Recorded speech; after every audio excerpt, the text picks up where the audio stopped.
अनाथ लड़की। सेठ पुरुषोत्तम दास पुणे की सरस्वती पाठशाला का मुआयना करने के बाद निकले तो एक लड़की ने दौड़कर उनका हाथ पकड़ लिया। सेठ जी रुक गए और प्यार से उसकी तरफ देखकर पूछा, क्या नाम है? लड़की ने जवाब दिया, रोहिणी। सेठ जी ने उसे गोद में उठा लिया और बोले, तुम्हें कुछ इनाम मिला? लड़की ने उनकी तरफ बच्चों जैसे गंभीरता से देखकर कहा, तुम तो चले जाते हो, मुझे रोना आता है, मुझे भी साथ लेते चलो। सेठ जी ने हंसकर कहा, मुझे बड़ी दूर जाना है, तुम कैसे चलोगी? रोहिणी ने प्यार से उनकी गर्दन में हाथ डाल दिए और बोली, जहां तुम जाओगे वहीं मैं भी चलूंगी, मैं भी तुम्हारी बेटी होंगी। पाठशाला के अफसर ने आगे बढ़कर कहा, इसका बाप साल भर हुआ नहीं रहा, माँ कपड़े सीती है, बड़ी मुश्किल से गुजर बसर होती है। सेठ जी के स्वभाव में करुणा बहुत थी। यह सुनकर उनकी आंखें भर आई। उस भोली प्रार्थना में वह दर्द था जो पत्थर से दिल को पिघला सकता है। बेबसी और यतीमी को इससे ज्यादा दर्दनाक ढंग से जाहिर करना नामुमकिन था।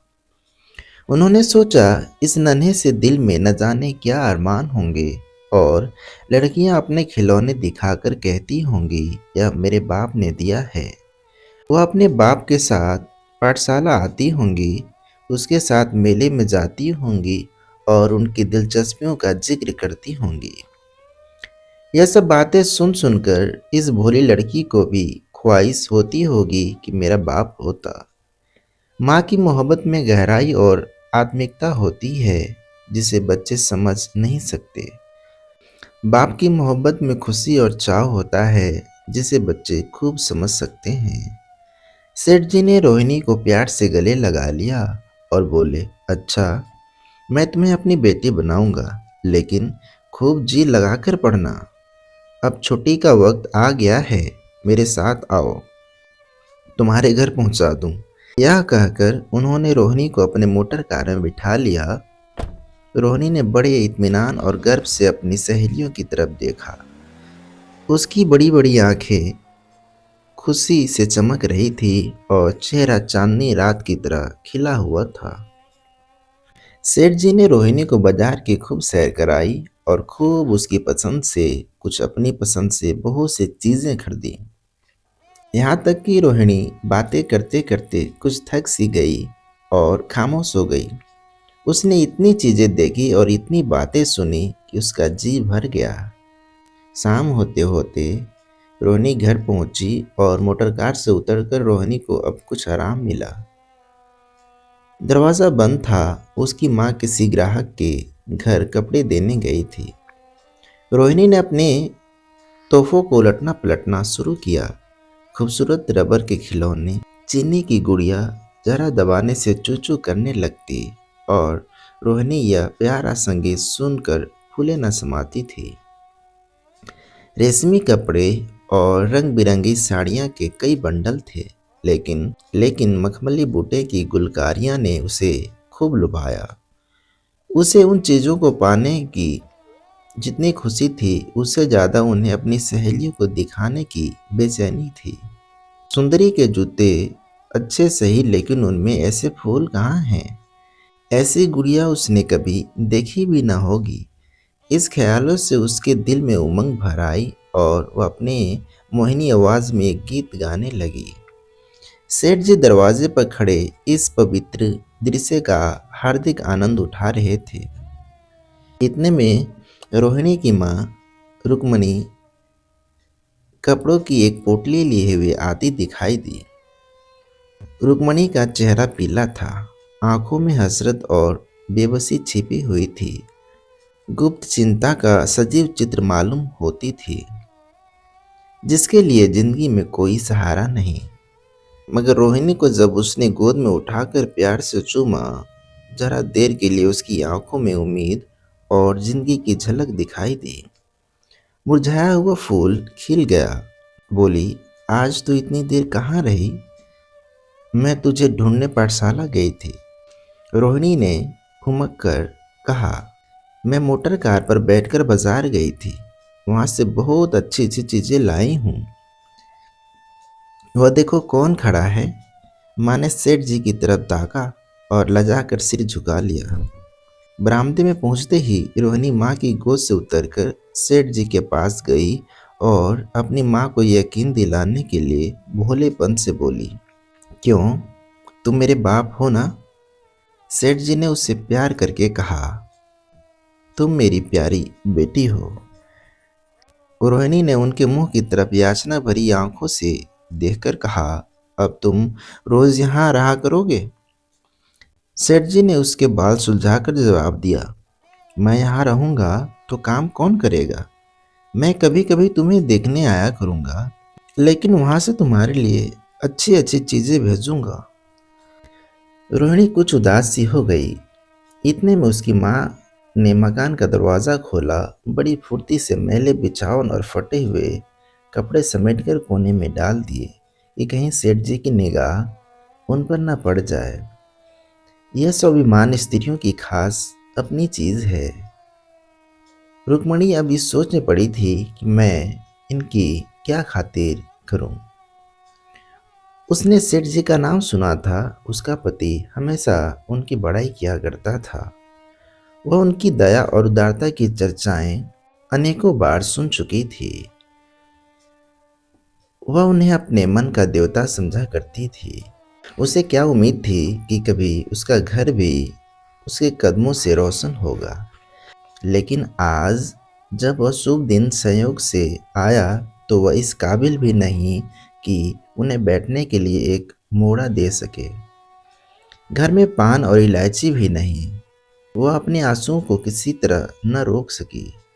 आखिर जब अंधेरा हो गया और पास के ठाकुर द्वारे से घंटे और नगाड़े की आवाजें आने लगी तो उन्होंने जरा ऊंची आवाज में कहा, बाईजी, अब मैं जाता हूँ।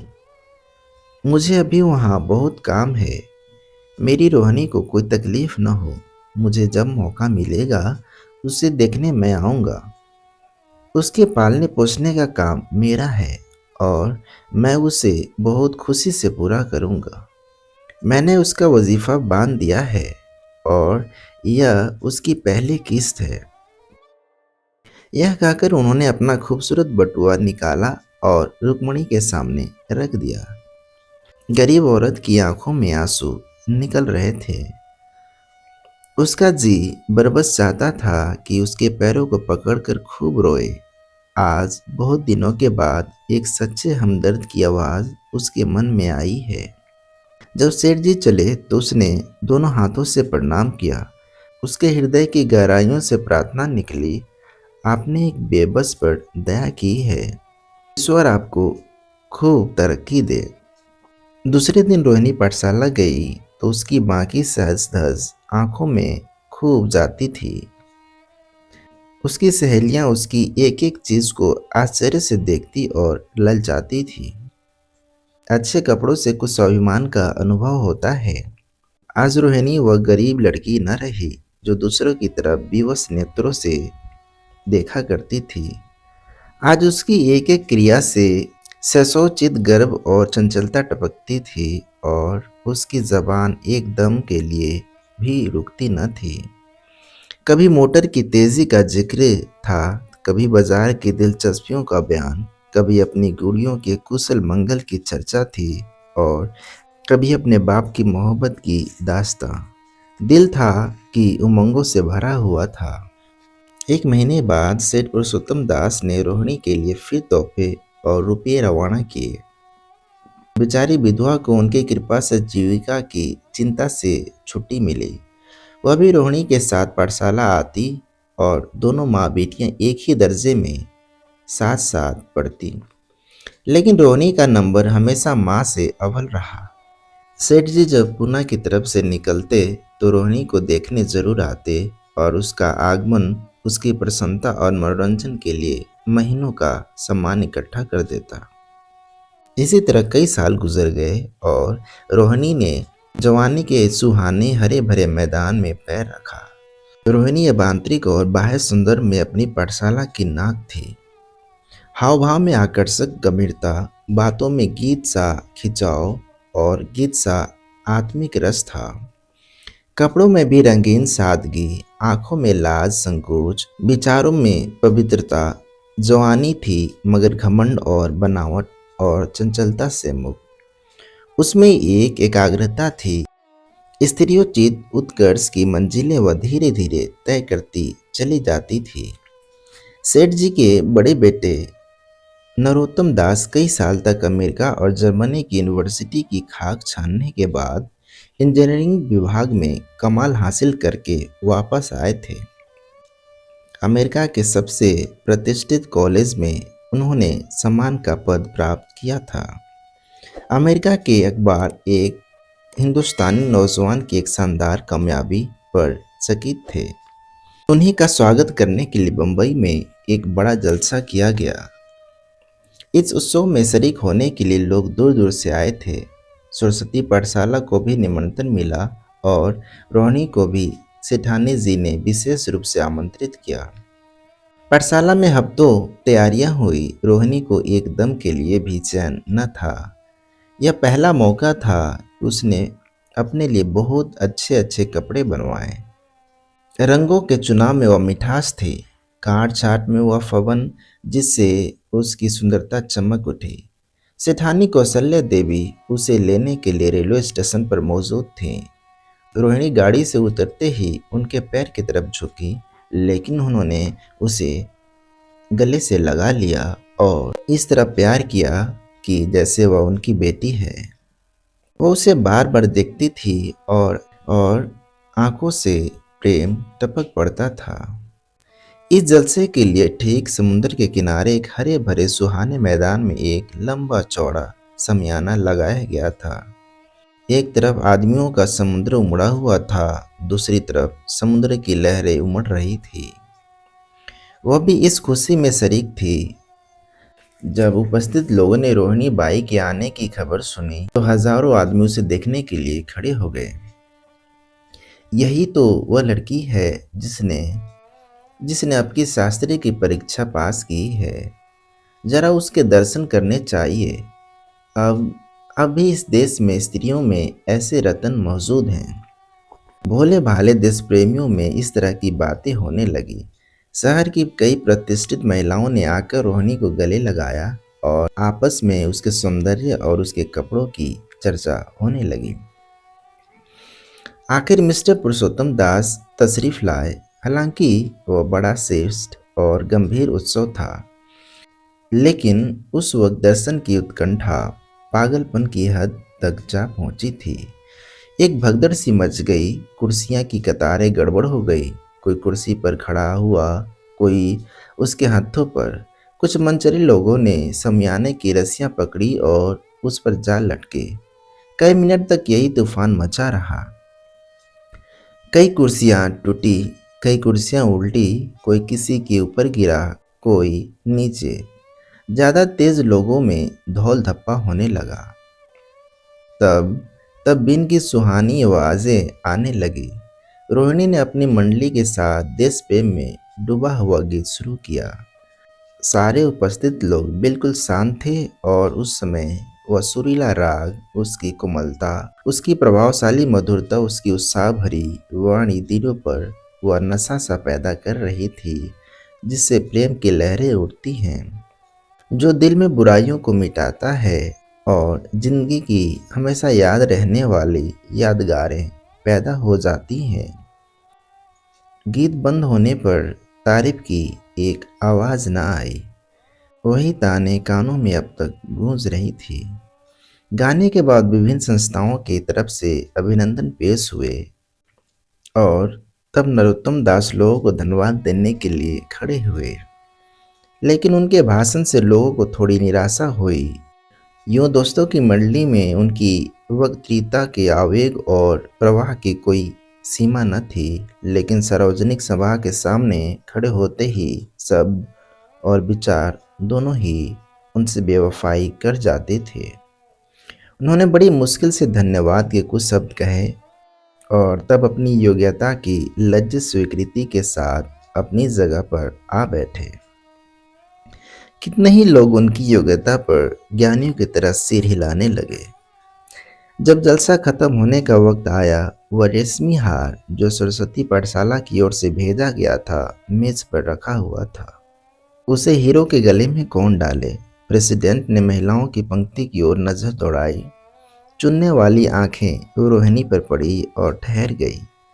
उसकी छाती धड़कने लगी, लेकिन उत्सव के सभापति के आदेश का पालन आवश्यक था। वह सिर झुकाए हुए मेज के पास आई और कांपते हुए हाथों से हार को उठा लिया। एक क्षण के लिए दोनों की आंखें मिली और रोहिणी नरोत्तम दास के गले में हार डाल दिया। दूसरे दिन सरस्वती पाठशाला के मेहमान विदा हुए, लेकिन कौशल्या देवी ने रोहिणी को न जाने दिया। बोली, अभी तुम्हें देखने से जी नहीं भरा। तुम्हें यहाँ एक हफ्ता रहना होगा। आखिर मैं भी तुम्हारी माँ हूँ। एक माँ से इतना प्यार और दूसरी माँ से इतनी अलगाव। रोहिणी कुछ जवाब दे न सकी। यह सारा हफ्ता कौशल्या देवी ने उसकी विदाई की तैयारियों में खर्च कर दिया।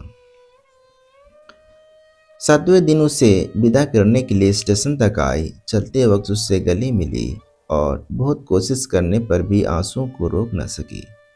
नरोत्तम दास भी आए थे। उनका चेहरा उदास था। कौशल्या ने उनकी तरफ सहानुभूति आंखों से देखकर कहा, मुझे तो यह ख्याल ही न रहा। रोहिणी क्या यहाँ से पूना तक अकेली जाएगी? क्या हर्ज है, तुम ही चले जाओ। शाम की गाड़ी से लौट आना। नरोत्तम दास के चेहरे पर खुशी की लहर दौड़ पड़ी, जो इन शब्दों में न छिप सकी। अच्छा, मैं ही चला जाऊंगा। वह इस फिक्र में थे कि देखें विदाई की बातचीत का मौका भी मिलता है या नहीं। अब वो खूब जी भर कर अपना दर्द दिल सुनाएंगे और मुमकिन हुआ तो उस लाज संकोच को जो उदासीनता के पर्दों में छिपी हुई है मिटा देंगे। रुक्मणी को अब रोहिणी की शादी की फिक्र पैदा हुई। पड़ोस की औरतें में इसकी चर्चा होने लगी थी। लड़की इतनी सियानी हो गई है, अब क्या बुढ़ापे में ब्याह होगा? कई जगह से बात आई।